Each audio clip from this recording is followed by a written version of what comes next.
friend of mine whose techniques were not necessarily techniques I would personally like. He sold like house insurance, fire insurance, and he would take customers in his car and he'll drive them down to a burned down house, and he would park across the street and he would say, look at that house. Those people, poor people, did not have insurance on their house. And he would close the deal every single time, you know. People will buy based on fear. My, oh my, fear is a big, big motivator. Now, the next one is P, stands for pride. Pride.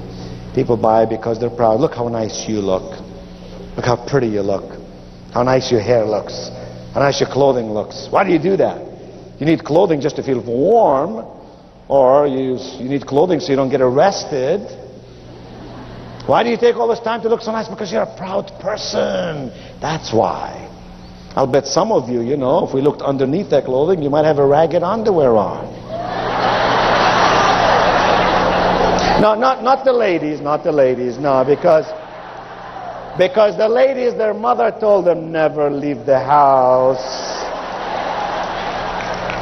What if you were to have an accident? You'll embarrass the whole family. Am I right? But guys, oh my, what guy in this room did your mother tell you that? We guys can go on a trip for a week, forget our underwear, no sweat, turn it inside out, use it for 2 more weeks. And the I stands for imitation. Oh, how important are testimonials. Imitation. We all want to do what somebody else does. We all want to look as good as somebody we admire. Imitation is a big, big reason why people buy what they buy. But by the way, here's a little tip between you and me. I do a lot of executive seminars for executives about how to present themselves, including how to dress and how to look and so on. And the piece of advice I always give them is this. Remember, you're buying your clothes or having your hair done by someone who's probably making minimum wage. There's nothing wrong with minimum wage. But a person making minimum wage is not going to be the person who's going to take you to the zenith of success in your life. Because if they could, they would have already done it themselves. So I say to ladies, don't leave that to the hairstylist making minimum wage to fix your hair for you. You look at people you admire, you'd like to be like. People you see in them some good stuff. And you say, what are the similarities in the way they fix their hair? Take those pictures of the hairstyle and say, I want to look like that. Are you two okay? You seem to get excited about nothing. What is it that you had for lunch? You know, you guys need to take some. You're not on Prozac, right? No. Lifeguard. That's it. It's lifeguard. Yes. Okay. Well, and the same thing with guys. You know, sometimes we'll buy our clothes from someone who's making minimum wage when we really need to listen to someone whom we admire and say, I want to be like that person. Because that person has already charted the course of success. I've already walked it, already found where the potholes are. I want to learn from someone who's done it. Difference between a failure and a success. The failure says, can I do it? The success says, how can I do it? Show me the way, and I'll get it done. So, that's why people buy. Here's why people will not do business with you. Here's why people will not be recruited by somebody. Here's why people will not buy a retailer product that we may offer them. 4 very important reasons. The first one is no confidence. No confidence in you, your company, or your product. Any one of those 3 will keep people from buying from us. No confidence. No confidence in you, your product, or your company. Got to have confidence. If people have no confidence in us, why should they do business with us? No confidence. I already said confidence comes out of competence. Here's the second reason. No need. No need, no need, no need. Don't need it. I'm feeling good now. No need. Someone who says no need simply means you gotta persuade. You gotta show them how they can feel better, greater, live a more wonderful life. Third reason is no money. You've heard it a million times. Can't do it because I don't have the money. Here's what I found. about money. And some of you remember my telling you the story that when I was in college, as a junior in college, there were days I did not have enough money to buy food to eat. And yet as a junior in college, I put $17 a month on the first piece of land I bought and paid for it 1/4 at a time. And when some writer, they did a story on me this month, actually, November issue of Entrepreneur magazine, and somebody says to me, how or what was the secret to your success? I'm always so amused by that question, because there is no secret to success. Not in the land of the free, in the home of the brave, not in North America. There are only systems for success. Starlight didn't succeed because of luck. In 4 or 5 years has become the leader in the industry because of its solid systems, both in product and process, because it attracts the finest of the finest, the best of the best. You sitting here today, that's why it succeeds. So there are no secrets. There are only systems, and they could be had by those who want them. No money, that means I haven't seen the value yet. That's why you and I can't be salespeople. You and I must be value interpreters. We must be value interpreters. When you and I are value interpreters, we create value in what we do, and people would want to get it. And the last reason, of course, is no hurry. No hurry. But let me suggest something to you. I've summarized all this in 2 lines at the bottom of page 1. That's all you really got to remember, these 2 lines. Now, don't get mad at me when I tell you this, but it's the truth. The truth is, the only reason someone will not do business with you or business with me is for these 2 reasons, nothing else. This is a whole sales seminar summarized in 2 lines. Reason number 1, they didn't explain it right, or in this case, we didn't explain it right. You did not explain it right. Because had you explained it right, they would have wanted to do business with you. They would have been recruited by you. They would have joined your team. They would have bought the products at retail. You didn't explain it right. You didn't touch their hot button. You didn't find what turns them on, what tunes them in, and what tones them up. Here's the second reason. They didn't believe you. They didn't believe you. You explained it right, but they didn't believe you. You got to explain it right, and you got to make sure they believe you. I don't know that I have time to tell the story, but I can't resist. Would you like to hear this wonderful, terrific, incredible story? Okay. Well, you talked me into it, so I'll tell you the story. I want you to imagine this now. Imagine on a Saturday some years ago, this was back in the early 80s. Sit back, relax. It'll take me 7 or 8 minutes to tell the story. It's a wonderful sales story. Don't worry about the workbook. Most of it you can read on your own. If we don't finish every page, we'll do it next time. Life is not a matter of quantity, it's quality that counts. So here's the deal. It was Saturday. I had blue jeans on, t-shirt. Hard to imagine me with t-shirt and blue jeans, isn't it? I drove my car over from High Point, where I live, to a neighboring city called Greensboro, North Carolina. Well, good, then this story is going to mean something to you. I drove into a place called Pickard Imports, a car dealership that sells Mercedes and Volvos.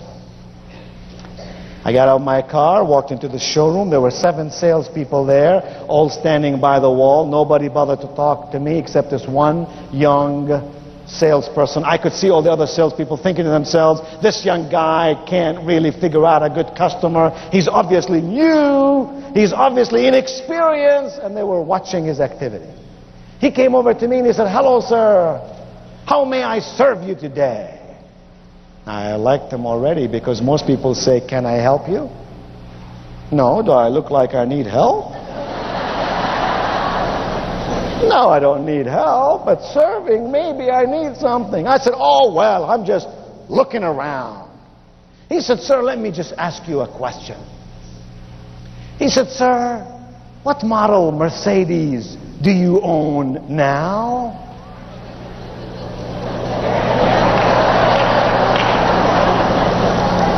I said, I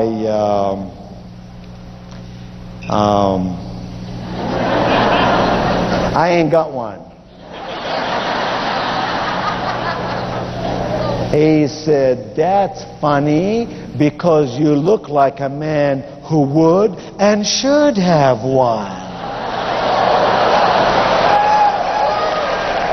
I was falling in love with the guy right there and there.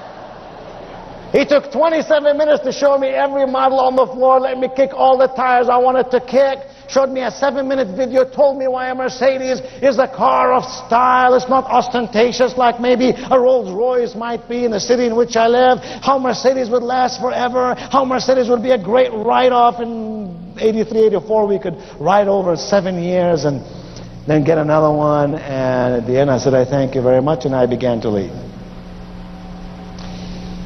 He looked at me with pad in one hand and pen in the other and said, sir, may I have your name, please? Wow. A guy with a pad and pen is expecting some stuff. You better give him the stuff. I said, sure, my name is Wayne. And watch to see what he's going to do.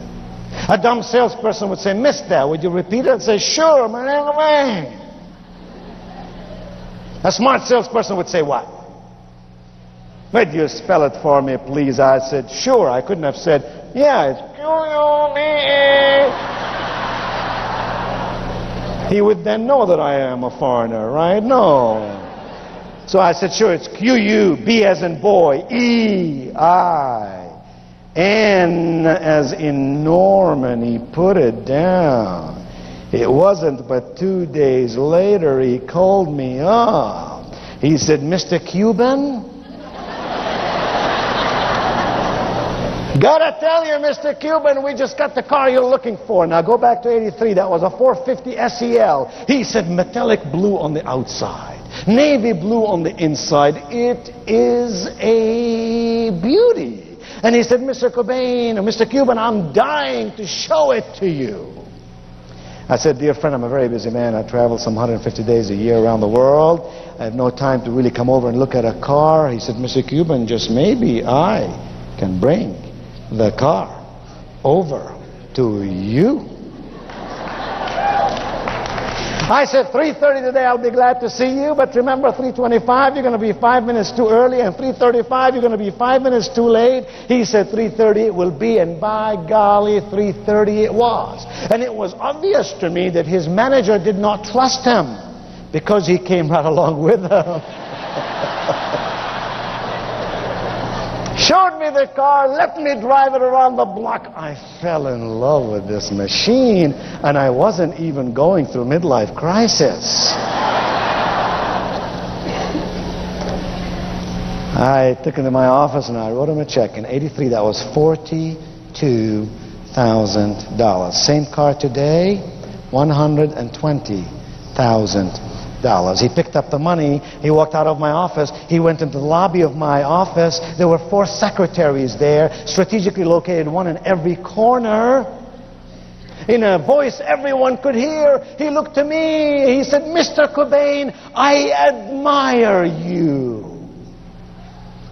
I waved to all my secretaries to stop working, start taking some notes.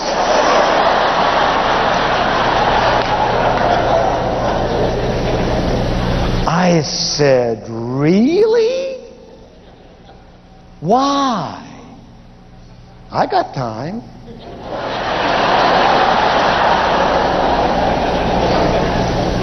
He said, Mr. Cobain, it's not every day I work with a person who's a business person like you. I know what you did today. You did not spend your money. You invested your money in something very worthwhile. I know what you're going to do. You're going to drive that car around. You're going to feel safe. That's number 1. You're going to feel good. That's number 2. You're going to live in style. That's number 3. Oh, Mr. Cobain, I know. You're going to put this car on business. You will depreciate this car over 7 years. Oh, he said, what America needs are more refugees like you.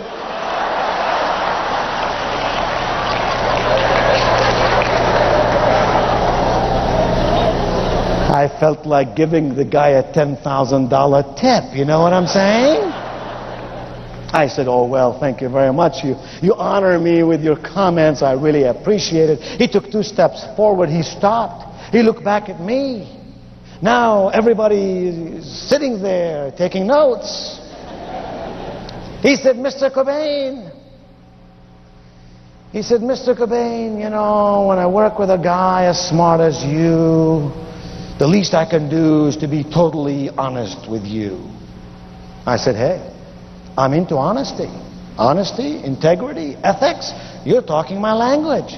What do you got on your mind? He said, Mr. Cobain, I feel badly about this because I really didn't tell you the whole story. I said, the whole story? It's beginning to sound like Paul Harvey. I said, what are you trying to tell me? He said, well, you see, he said, Mr. Cobain, I don't know how to tell you this, but this car comes in a set.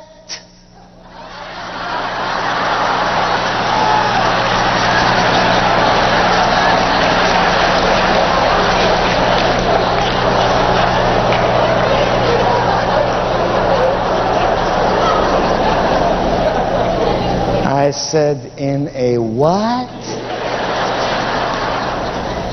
He said, you heard me correctly. When those German engineers made this machine, they made it with such precision, they never intended for it to be parked in your garage all by its lonely self. I said, I don't want anyone or anything to be lonely. Now we got a problem. I said, what are you saying to me? Oh, he said, when they made this car, this 4-door sedan, they made for it a sister car. I said, a sister car? He said, yeah. They call it the Coup model. Oh, he said, Mr. Kevin, I want you to imagine this now. Summertime, you're at your place down North Myrtle Beach, South Carolina, driving that baby with no top at all. In the wintertime, he said, you drive that car with its sturdy metal top, and in the autumn and in the spring, it's beautifully made, gorgeously designed fabric top. I said, you find me a metallic gray, and you just sold another car. And he wet his pants right there in my office.